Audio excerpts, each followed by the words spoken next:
Welcome to the Stacy A. Cross Show. I am Stacy A. Cross. There's no E in my name. Every Friday at 8 a.m., I'll be coming through. We're talking health, we're talking wealth, and we're talking happiness. I'm a believer of freedom, personal growth, and your journey to success. So go ahead and share, subscribe, listen to this show, because it's going to be an amazing one. As always, you can find me at www.thecomfortkillers.com. Thank you so much for being here. Let's go.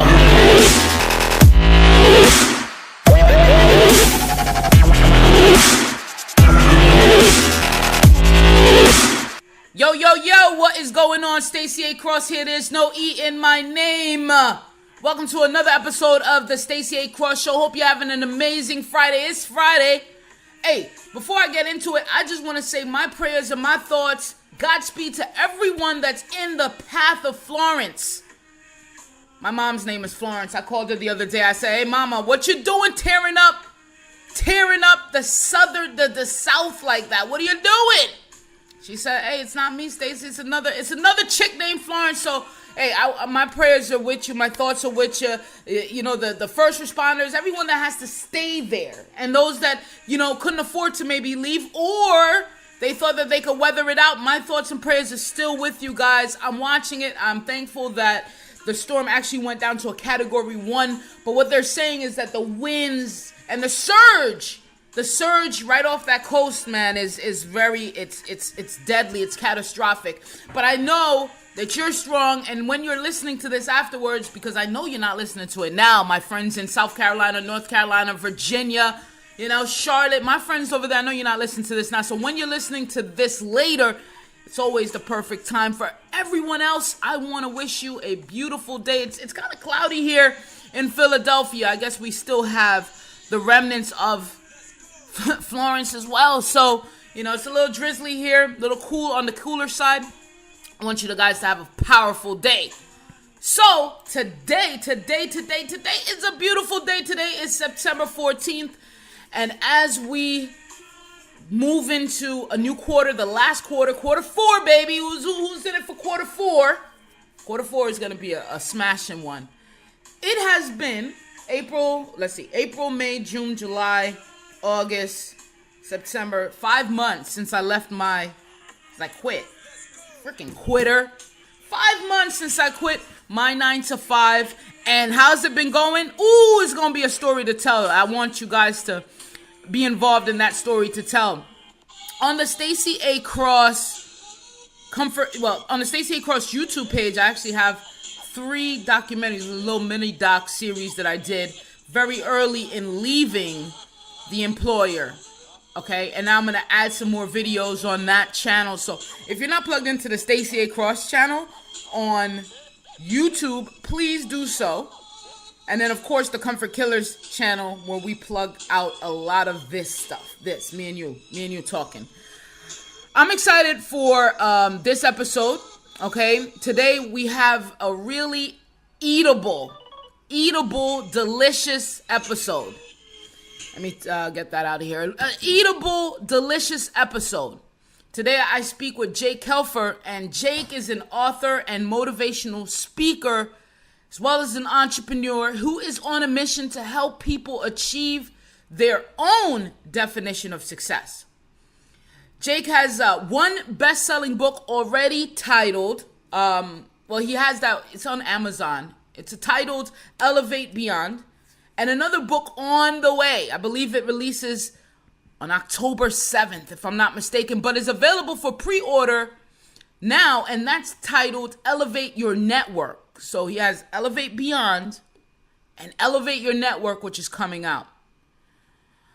Which, Elevate Your Network, I'm interested in, okay? Because, your network is your net worth, isn't it?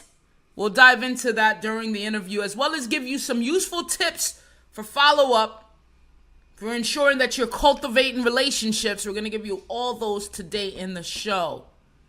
So I'm not going to lie. I'm not just going to come in here and play the audio. I talk a little bit before it, okay, before the actual interview. I was shocked when I asked Jake his age. Expected that he was somewhere around 35-ish by the knowledge and wisdom that he was speaking on the Stacy A. Cross Show in the interview. But when he told me how old he really was, I was in awe. So you'll see how old he is. In a few minutes, we're going to get to the interview. And why was I in awe? Well, because, this guy is just, he's just speaking that knowledge. This knowledge is from a place of experience. To be his age, I was kind of shocked. Speaking that type of knowledge and level of experience. Also, here's another thing. I was able to shift my perspective right in the interview about upbringing, challenges, and challenging and supporting children. Because as you are going to hear, Jake gives a lot of love to his parents, his mentors, his upbringing, his childhood years, for empowering him and feeding him positivity, love, the can-do attitude from an early age. Now, my perspective was shifted because usually and mostly everyone has an effed up story. We all have that effed up story to tell. I was the poor guy, gal, eating trash. I went through this trauma, a 1-bedroom apartment, 5 kids, mom always at work, overnight immigrant, single parent story, then leading into entrepreneurship. It's almost as if a prerequisite to become an influential entrepreneur, and it really isn't, like that. Hey, let me tell you, let me hear your story. How effed up is your story? Because that will make you the better. You're going to be so influential. So as we know, there's many paths, many levels of success, many wants, many desires. So Jake shattered a misconception for me, as it's almost like, well, what's your story? Then if it's not filled with obstacles or some form of letdown, then who are you? Well, now I know, and thank you, Jake, all stories are needed. All stories are edible. All stories are relatable. All stories are expected. All stories are true. All stories are influential. All stories are powerful. All stories bring strength. All stories are important. Okay? When I think of Bill Gates in his garage, putting chips together and writing code, and me writing a song in my 20s about not starting a band because I didn't have a garage, that was it. I was like, I forget what I said. I was like, I had no garage and no band, something like that. I can't remember it, but I remember writing that lyric. I reflect at a few things. And maybe I needed this to help break down some of my own thoughts about entrepreneurship, relationships, and life, networking, and all of that, okay? It was probably hip-hop that introduced this concept to me initially. Like, the worse your story, the more you are real. But what does that do? So, I was riding Tony Hawk skateboards, playing basketball, baseball, football. I was, as a kid, I was playing with all the boys growing up in lower middle class community, and that's even a guess. If it might have been middle class, that's a guess. We add a lot of 2s on the 10s. But I went to the best high school money could actually buy, and my mom did that. My parents did that for me, and I lived in a decent childhood other than the shit I went through. Okay. So other than leaving a radiant positive energy on my show today, we spoke a bit about a professional basketball combine, which Jake founded. Yes, you heard it. Professional basketball combine. I said that so Jamaican just now, right? Basketball. Stick around to hear how that business is helping people get to the NBA. Sweet. If you don't know who I am and somehow stumbled upon this amazing podcast, allow me to give you a briefing right now. I am Stacy A. Cross, and I founded a company that thrives off the notion that we should all be responsible for our personal growth. Should all have some responsibility about that. We should all have it within us to hop out of the muddy, mundane routines of life, where, like a bottle cork in a lake, floats in whatever direction the water takes it, and with purpose, hop into life of direction and personal success. The Comfort Killers is a company that provides tools to all those needing help with the onboarding of process to self-improve, growth, overcoming mindset. It doesn't matter how long you've been floating away like that bottle cork in the lake. It's been taken away. It doesn't matter to me if you're 33, you're 18, you're 50, you're man, you're woman, you're gay.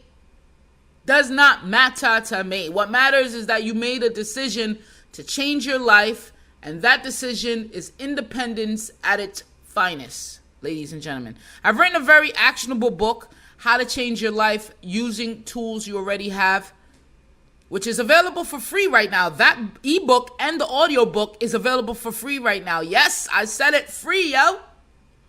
And you should find a link in the episode's description, or just go to thecomfortkillers.com. Okay. The book details exactly what I did to move outside of my comfort zone, overcoming gambling, and go on a new path in life. And this path is exciting. It's full of adventures, full of tests, and full of self-discovery. So what we're going to talk about today, we're going to talk about the process of elevating yourself, elevating above the noise, and smashing your competition, because you are your only competition, and leveling up in a lot of different areas, getting uncomfortable. It's about getting uncomfortable as well. Jake is going to give us some real good knowledge on elevating your network, okay, the people you have around. And I dived in and said, hey, listen, what about this way? If you meet someone new in class, as Jake said, these are all building relationships. It's not the me attitude. It's actually the we attitude. Okay. And how do we get to that? So we're going to talk about both of his books, the basketball. So let's find out a little bit more about Jake Kelfer right now. And the question that got us started is, Jake, who the hell are you, man? Tell me about yourself. In a nutshell, I'm just a guy trying to enjoy every day that I have on earth. And that, fortunately for me, comes in the form of me being able to run multiple businesses. It comes in the form of me being able to motivate people through public speaking, and really be able to drive impact and change, and help people realize that whatever their definition of success is, they can pursue that and achieve it. And so for me, I'm just, as I'll come through time and time again, I'm just a guy trying to enjoy the journey to success, trying to enjoy every moment that I have, and trying to make the biggest impact I can while I'm here. And that's definitely what's important, the journey to success. So let us continue the rest of today's show. My guest, Jake Kelfer. And hey, listen, Jake, are you happy? Are you happy that LeBron went to the Lakers? Are you? Let's start it off with that question. You're going to have a blast today. I know you're going to learn a lot. Thank you so much for listening to the Stacy A. Cross Show. Jake, what do you think about LeBron, man? Yeah, absolutely. I mean, I think you'd be kind of crazy if you're a Laker fan not to be excited. I mean, he's one of the best players, if not the best player in the world right now. And to be able to have him on our team in our city is a great upward trend. I mean, it's a place where winners come. So we're excited to see what he can do. Awesome. So I don't know what I think about that, but I'm on the other side of the map. But maybe I'm just looking at it through eyes of jealousy a little bit. I wanted him to come over to the Knicks or something, But besides all that, I want to talk first of all your first book, and what I love about it. Your first book, when you talk about Elevate Beyond, all right, is this whole being competitive in the workspace. I'm a firm believer of that. My first real competitive job where I was like, hey, I want to climb that ladder. I'm going to go for it all. I really went in there with a goal and, building up the skill, networking, and all of that within that job space. And I always promote that. As a leader in the airline industry, I left that position, jumped off the bridge. But, as a leader in the airline industry, I would always teach my counterparts and employees to always have this goal within them, and this fire and this burning desire to succeed and to move above the competition. There's very little things that one could do to actually do that, and it doesn't take a lot of effort, especially where the marketplace is right now. But what was that need that drove you to write a book like that focuses on becoming increasingly competitive and show your uniqueness in that environment, in that workplace environment? Well, writing the first book, which is Elevate Beyond, the one we're talking about right now, that one came at a time where I felt that I needed to do more in terms of giving back. And I was very fortunate to go to the University of Southern California. I was very fortunate to learn a lot of great things from mentors, from guest speakers, from professors, and it really helped me understand the power of taking action and controlling your own destiny. And so for me, when I was graduating, I actually accepted a job to work for the Los Angeles Lakers. And I said while I was working with that team that I was going to do whatever I could to do the best job possible within the space, network with as many people as possible, and also try to find a way to have an impact and continue to help other people along the journey. Because I had been so fortunate to have great mentors and people that kind of guided me.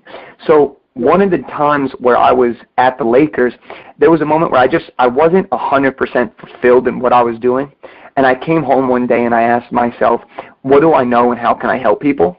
And those two questions single-handedly put me on the track to what became Elevate Beyond, which is such an amazing journey. But it all started with me asking myself, what do I know and how can I help people? And by understanding that and coming up with a plan, that's what transcended into my first book, Elevate Beyond. Sweet. So you talk a lot about, you've been on 100 professional informational interviews. What is that like? Yeah, well, for me, one of the biggest things that I think I understand is that you don't know what you don't know. And The only way to understand what you don't know is to figure out who knows those things, right? And then learn from them.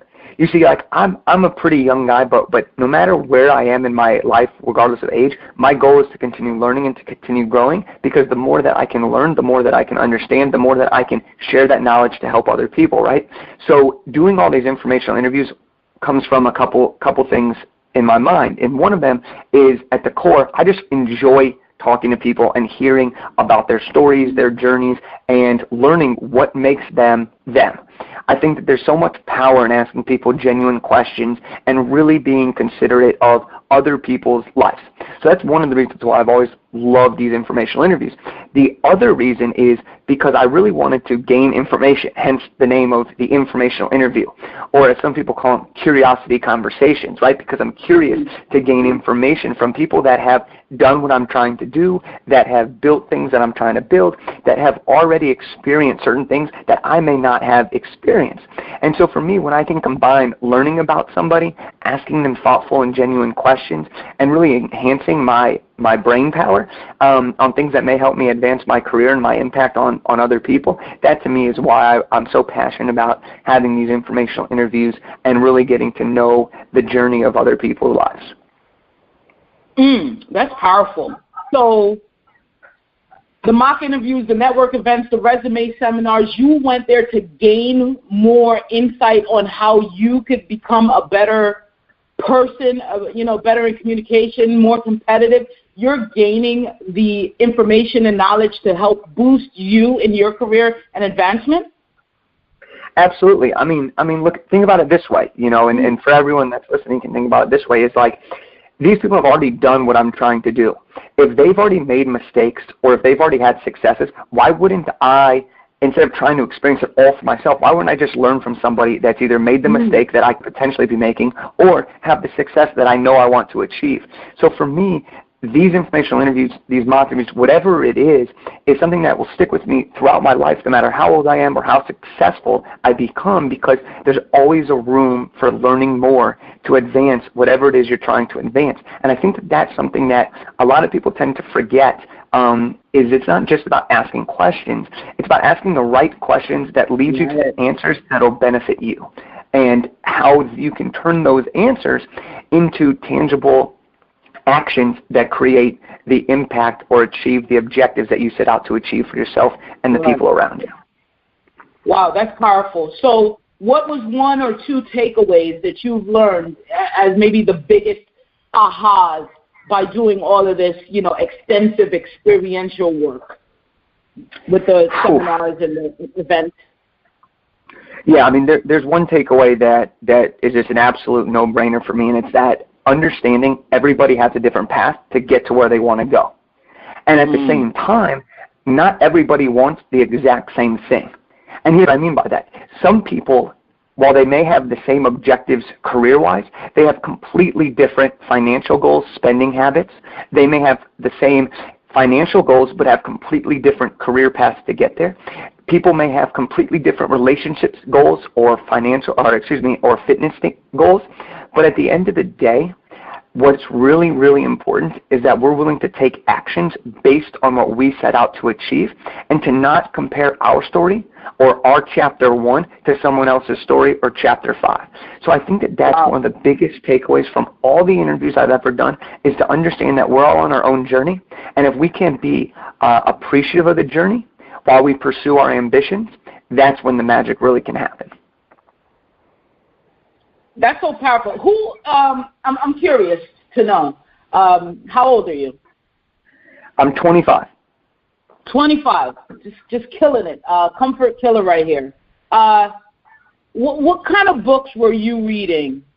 And when did you get into this mindset? When did you get into this frame of mind of, this is what I'm going to do, this is my objectives, these are my goals? At what age and what type of things were you doing around that time? What kind of books were you reading and what were you listening to? So I think there's two big points here to make, and for one of them is I'm very, very, very fortunate to have two incredible loving parents and an awesome younger brother.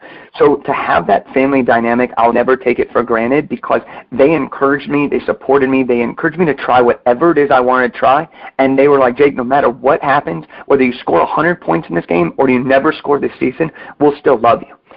That provided a sense of security that gave me the opportunity to try whatever it is that I wanted to. So that's one thing. The second thing is that by being this underdog for most of my life in sports, by being the smallest guy, by being Jewish, which is typically not the most athletic background, right? There were things that I was overcoming all of the time, which is people saying, Jake, you're not tall enough, you're not strong enough, you're not fast enough, you can't do this. And I said, you know what? Watch me do it. And that's when I really was able to turn on the jets from a goal-oriented standpoint and an ambition standpoint, because I didn't want anybody else to dictate what I was capable of achieving. So when you factor into those things, mixed with some of the books that I was reading, which were motivational books, which were stories that my parents told me, which were listening to people talk and really understanding, what drives people to success and happiness, those were the things that put me on the path, right? And then I've always had a thirst for just knowledge in some capacity. And that stems from mathematics. When I was really young, I always wanted to solve math problems. So my mom and my dad, they would challenge me on different math problems. And at a point, I wanted to be faster than a calculator, right? So there were different things and benchmarks that really inspired me to be the best that I can be. And to not, like I said, going back to comparing myself, to think about what other people are doing, but not to compare my success based on how other people define it. And to have all of those things, when you package it together, is such a powerful and humbling way of growing up and living. And so I attribute a lot of what I'm able to do and why I want to give back to everyone is because I was so fortunate. And while I understand how people can be told, you can't do something because I experienced that, I also understand what it means to say you can do something. And that's an amazing thing. It's absolutely amazing. And now, as you were saying that, and I was thinking about my own personal background and what you said prior, where you said, hey, listen, there's 100 different stories, different objectives. We may want the same thing. We may be looking for that same freedom, that same success, those same type of fulfillment, but we all come from these different spaces, and it's okay that we have all these different backgrounds, because you're telling me another side of it where you had, I remember playing basketball, and my parents got pissed off in the stands because I missed a shot. And it was like, to hear you say that, that's why I'm giggling a little bit, because it's like I'm reminiscing of how I was, and I have loving parents, not to take anything away from them and the way we were raised, but I just remember that competitive side of me was drawn out of extrinsic more so than intrinsic factors where you're like, I'm going to do this. I'm more like, I'm going to show them that I could do better. You know, so it's just, that brought a little kind of hard-hitting point home to me, and to really understand that everyone's situation, you're fortunate. You said it 100 times. Hey, I'm fortunate, but I'm giving back in the way I can, and I still have my objectives, my goals, and I can still do so much to impact others' lives. And I get that, and I appreciate that point of view, Jake. I really do. Absolutely. And I'll take it one step even further, too. Real quick point is my mom is a clinical social worker. She teaches at the University of Southern California Graduate School of Social Work, and my dad's an entrepreneur that's had his own company for as long as I can remember. The ability to understand my mom's side of view of being loving, compassionate, mixed with my dad's ambition and pursuit of greatness to be able to provide for the family, when I'm able to combine them and have those two people as my main role models in life, the possibilities are endless, because I can understand so much from a psychology standpoint and also at the same time from a business standpoint. So to have those two as my role models, plus a brother who is just an incredible support system, it really adds to the dimensions of where I understand people and why I feel so comfortable around all types of people, because that's how I was raised. That's how I understand things. And so when we talk about the comfort killers, like, we're talking about being comfortable with the uncomfortable and finding ways to create the value in those situations. So I just wanted to throw that in there, because I think it adds understanding and value to the situation of really being able to, no matter where you come from, no matter what your upbringing was, you can find a way to find the people that will be there for you, or to find it within yourself to continue to persevere even when your back's against the road.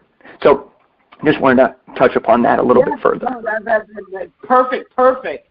So, you know, I'm going to get this straight a little bit, because I know you jumped off and you decided to start your own business, because you were working with the Lakers, and that's when you kind of said, hey, you know, what can I do? What more can I do? How can I help more people? And that's when you decided to write the book, your first book, Elevate Beyond, and start your own business. How was that transition? What was that like? And, you know, any hiccups? I know there's a lot of challenges in business and starting a business, but what was that journey like when you decided to really jump off and work for yourself? It was a wild period, but you know, the cool thing about it was I really had no idea what I was doing when it comes to launching a book, and I mean that because I had never written a book before. All I had done at this point was say, the book's coming out. I didn't know how to launch it. I didn't know when to launch it. So I basically said, okay, the Lakers season ends at the end of April. Kobe's retiring. So you know what? I'm going to retire when Kobe retires, and I'm launching the book May 1st. That's what we're doing. And that's when I decided to launch the book. And it came out May 1st, 2016. Voila, you know. And it's so funny because people always say, like, oh, you need to have all these plans. You need to do everything. And I say, no. You need to sometimes just go and let the rest of the world play out the way it's supposed to play out. So doing that was getting the start of everything going.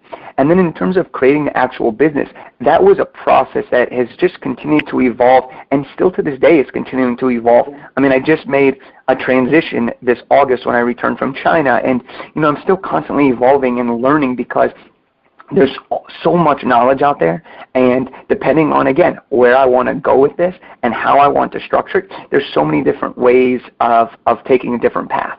And so for me, the process of creating a business was challenging because I didn't know everything about it. I had started my first business in college, but I really hadn't gotten to the point where I wanted to be, which right now I'm still continuously growing and growing. So launching the book was just, I was like, you know what, I'm going to do it and see what happens. And fortunately, it was very well received. Once that happened, I had to adjust what I thought the business I was going to be doing was, and figuring out how do I find the right things to continue to add value at the scale that I want to do it. And that's where we put ourselves into today, where I have the second book coming out. I do motivational speaking for teams, organizations, schools, high schools, colleges. And I also have an event where I help college players achieve their dream of signing their first professional basketball contract through our Professional Basketball Combine event. So when you look at that, you can see there's similarities throughout it all, but you can also see that it's constantly evolving as I learn more and as I experience more people and as I conduct more informational interviews, right? So it's an ever-evolving process that always has new and new challenges, but that always finds rewarding experiences along the way. Wow, that sums it up. That sums it up for all of us. We put this thought out there, and Comfort Killers is just like that. So what he said was absolutely true. Sometimes you just got to go. I mean, if you sit there and try to plan everything out, I'm sure it's either going to take way longer or the opportunities pass. But when you have that juice, when you have that moment, when you feel it in your gut, when there's this instinctual energy to just go, you got to do it, and you cannot turn back, because then everything changes around you. That's real growth right there. Everything changes. You adapt to it. You get flexible. You learn more. You do this. You add to it. You increase. You detract. It's all a part of the growing process. And that leads me to this, because you've done so much, and you've was able to impact so many people throughout the schools and the motivation, and through the books. And now you're on your second book, and this book is Elevate Your Network: 25 Keys to Building Extraordinary Relationships in Life and Business. Our Comfort Killers, I just want to know 3 of those keys. So what can we expect from this book, Elevate Your Network? What can we expect from that? Well, this book is really exciting to me for a couple of reasons. And the first one, and first and foremost by far, is the fact that I firmly believe that your ability to connect with people and the relationships you have in your life will help dictate the level of success you can have in one's life, right? And what I mean by that is there's nothing we can do in our life, and even with technology continuing to grow and grow and grow and becoming more and more prevalent, nothing we can do is without the consent, without the involvement, without the recommendation of another human being. And the power of being able to connect with someone at an intimate level will always be a way for you to advance yourself, your relationships, and your happiness. So that's one of the reasons that I'm very, very excited, is because I've understood how powerful people are in the game of life. With that said, in this book, it's 25 Kelf keys. Kelf keys are my little things. Instead of calling them chapters, I call them Kelf keys, because I like to have a little bit of fun. And some of the keys in the book, and I'll list a couple of them for you right now for your audiences. One of my favorites is, you never know who you are talking to until you know who you are talking to. That's a really great one for me. One that's been really well received from our launch team and from people that have read advanced copies is be a good listener, which is Kelf key number 4, because it's so important to not just talk about yourself when you connect with someone, but it's important to understand what other people are going through and who they are, so that you can fully understand the relationship that you're building. And then, one of my favorite ones is Kelf key 23, and that's have a we mentality, not a me mentality, which focuses on the idea of, are you lifting other people up on your way to success, or are you tearing people down on your way to success? Do you have a growth mindset or a fixed mindset? Do you think about what we can do together, or what can you do for me, right? And when you frame your mind and have a little bit of a switch of focusing on how can I help somebody else, you're going to gain more opportunities through that process. And so I'm really focusing on how do I share this message of authentic connection that'll build better relationships in life and business, because networking isn't just about advancing a career. It's about advancing your relationships in all aspects of what you do, because the better your relationships are, more likely the happier you will be, which at the end of the day I think is something we all strive for, is this ability to be happy and to be comfortable with who we are as people and the way we live our life. And I think that that's something that's so, so important. Love what you said about nothing we could do, there's nothing we could ever do without the consent, involvement, recommendation of someone else. It's like, hey, a lot of people, hey, I have a B2B business, and it's like, but you're not selling to the desk, the chair, the table. You're actually selling to another human there. So it's not B2B. It's human to human. So I love that aspect of it when you really you break it down and say, hey, what really are we doing here? Because when you build your network, it's not just for the advancement of yourself. It's really this growth for all. So how do you think one should change their mindset. Maybe they have this mindset where it's like, oh, my network is nothing, right? They never really tapped into their network because they only thought about themselves. How do you think, let's try to get practical here. Let's say you have, you met 5 people at a seminar, last month. You got their cards. What's the first step one should do to start maybe building a relationship? You don't know these guys. You don't know these gals. You want to start building a relationship. Put some keys there and help us out. Well, yeah, I'll give you 2 little things there. And the first thing is when something happens like that, right? You go to a networking event, you meet some people. Maybe you go to the market and you meet someone new for the first time. Maybe you meet someone in your class. Maybe you meet someone at a business event. Whatever event we're talking about here, and you start to chat with them. Okay, there's a whole lot of things you can do at the actual event. But let's say you get their information and you leave, and you're now like, okay, well, now what do I do? Well, that's a great place to be in, because as long as we understand that meeting them one time is an experience and an interaction, it's not a relationship. So our job now is to turn that interaction and experience into a relationship and then figure out how to develop it from there. So one of the first things that I always recommend is to do a thank you note follow-up.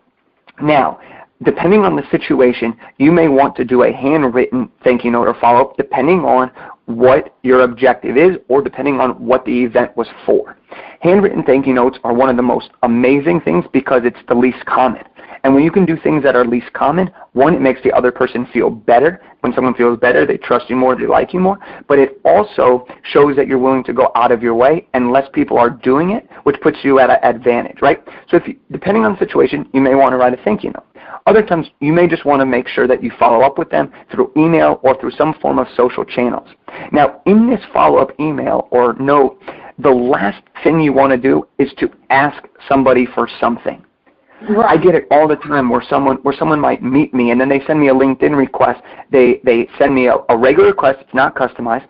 I accept it, and then the first thing they do is say, "Hi, I run this company. Would you like to hear more about my services?" It's like, wait a sec. Hi, how are you? Yeah. Who are you? Right. What's going on here, right?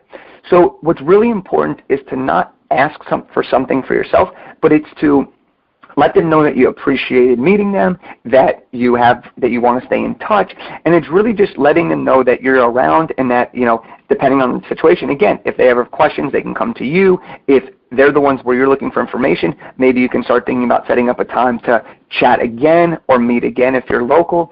So those are the different things, but to be practical and to round this all up, one of the first things you want to do is make sure you follow up with somebody. Because if you don't follow up, you go out of sight, out of mind, and that eliminates the chance of creating that relationship. Mm-hmm. So the minute you get back in the front of their mind means that you're available there. And then you want to make sure that you're updating people. So one of the Kelf keys talks about how to track your relationships, whether it's in the form of an Excel document or a CRM software or whatever it may be, because you want to know how to track your relationships so that maybe you see them have their birthday 3 weeks after you just met them. Well, now you can shoot them a happy birthday message. Again, you're thinking of them, and it's the littlest things in the world, but it makes them feel good and it shows that you really care or are invested in another person. And then you want to make sure you update your contacts regularly. It's not enough to meet them once. It's not enough just to send a follow-up, but you want to continue to update them and tell them how their advice or their interaction has affected your life, or how you've had a new opportunity since then, and maybe there's new opportunity for collaboration between the two of you. Whatever it may be, it's always about thinking about how can what I'm doing add value to you, while also how can we continue to become better friends or business partners. And that's kind of some practical tips on how to improve. Wow, that's very solid, and I know that's going to help a lot out. But I could, put yourself in your own shoe, right? Put yourself in your own shoe and imagine getting something in the mail. I love letters. I love taking the time to write a quick letter, the old Benjamin Franklin route. I love I'm just an old school type of person. And I know the feeling of receiving a letter in the mail, because right now you got the bills, you got the pizza delivery cards, you got the coupons, but then to get an actual letter, it's just a beautiful thing. And I know that takes more time, but the quick thank you notes, these are all great tips to help you really cultivate and nurture your network and to treat it like you're really cultivating something. Like look at this, I'm going to grow this. And it's one big opportunity for you, but also it's a bigger opportunity for the entire scope of life. And I think that's what you said at the beginning. You're on a journey in life. This is life. This is not just business. It's not these two things that are on either side of the seesaw. It's not extreme. It's really a oneness and an authenticity about life. And I think you've definitely explained that.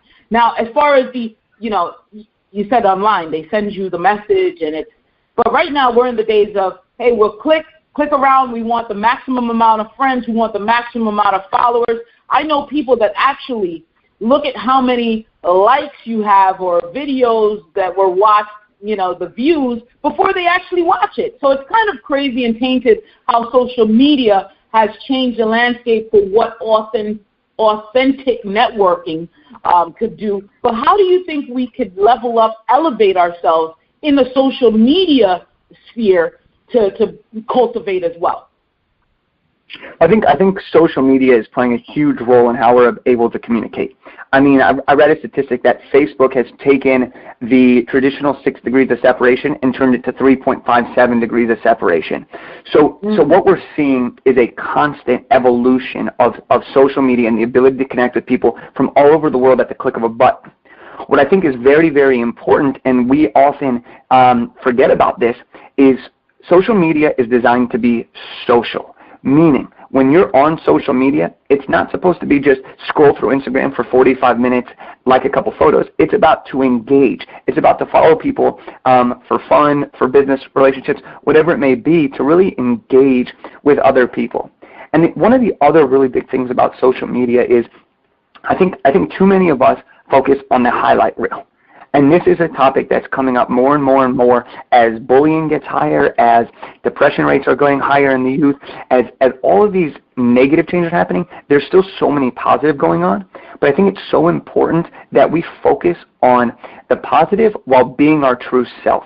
I think it's okay on social media for someone to post a photo about their process of becoming better. And even though perception is something that we all want to be perceived as living this amazing life, as running this incredibly successful business, it's just as important to be your real self. I like to say that you have your online personality and your in-person personality. And your online personality, your digital profiles, your Facebooks, your Twitters, your Instagrams, your LinkedIn, they have to serve as a direct amplifier to who you are in person. And I think that when you can really be you on social media, people will see that, appreciate that, and want to be a part of your social network. Where can people find you? Where are you more active online? I know your book drops. I know it releases October 7th, 2018, but it's available for pre-order currently through Amazon, right? Yep, it's available. It's available for pre-order. The best place to find me on social is at Jake Kelfer, at JakeKelfer. I'm pretty much the same handle on all platforms. I spent some time on Instagram, really focusing on all platforms, but love Instagram. I think it's really fun to have the visual atmosphere. But you can also pre-order the book at elevateyournetworkbook.com, and that drops, as you mentioned, October 7th. So I'm thrilled about this, and I would love to connect with anybody that has questions, whether you're nervous about networking or whether you're an advanced networker and want to turn that into the next level. Whatever it is, whatever stage you're at, I'm here for you guys. I love talking with people. As I mentioned earlier, I love hearing the story, and I think it's important that we understand we just got to keep going. We got to keep going, keep being great, and you can connect with me on any of those channels. Beautiful. One last question before we go, Jake. We're all about getting uncomfortable here. Did you remember a time, recent or in the past, current, that you felt the most uncomfortable, you felt the most fear, you felt a little nervous, but you went anyway? And what was that experience like? Well, I think for me, I always strive to be in a state where I'm pushing my limits. And it's not just in all aspects, but I think for me, part of my growth is by being uncomfortable. So for me, one of the most recent things is I've been reading a lot of finance books. I never had a great interest in finance and really understanding it with a fine-tooth comb, but I want to be better at it and understand more about it. So for me, I'm constantly pushing myself to be uncomfortable so that I can then grow to become better. And that's in all aspects of my life. I have a different challenge physically every month that I've been putting myself on recently. Last month it was 3,000 push-ups. This month it's 1,000 pull-ups. It's not easy, and I don't always know if I'll be able to do it, but I continue to strive for the best that I can possibly be. And when I do that in all aspects of my life in little pieces, my overall growth goes exponentially. And so I hope that gives you a good enough answer for that. Yeah. But I think it's so powerful to continue to always be comfortable with the uncomfortable and continue to set new limits, because until we know exactly how far we can go, we haven't reached the top. Boom. I think you said it the best, Jake. I appreciate, again, you taking the time out to come on the Stacy A. Cross Show and then dropping so much knowledge. I'm going to myself listen back to this and dissect it. You've dropped tons of gold here, and I know our audience appreciates that. This book, I definitely know that it will elevate us. I learned something here today. I'm going to take that. I'm going to turn it around. I'm going to implement it. I'm going to make something happen of it. So I know our own audience will do the same. But I want to thank you so much from the bottom of my heart for taking the time out and blessing us today with your presence on the Stacy A. Cross Show. Appreciate it. Yeah, thank you. Thank you so much for having me on. It's great. I hope you and your audience find some value in what I said, and I hope everybody continues to elevate. You've just listened to a episode of the Stacy A. Cross Show. You can subscribe and get more episodes on my website, stacyacross.com, and my company's website, thecomfortkillers.com. As always, you can get me on all my social media at Stacy A. Cross. Go ahead and subscribe, and we will see you next week. I am.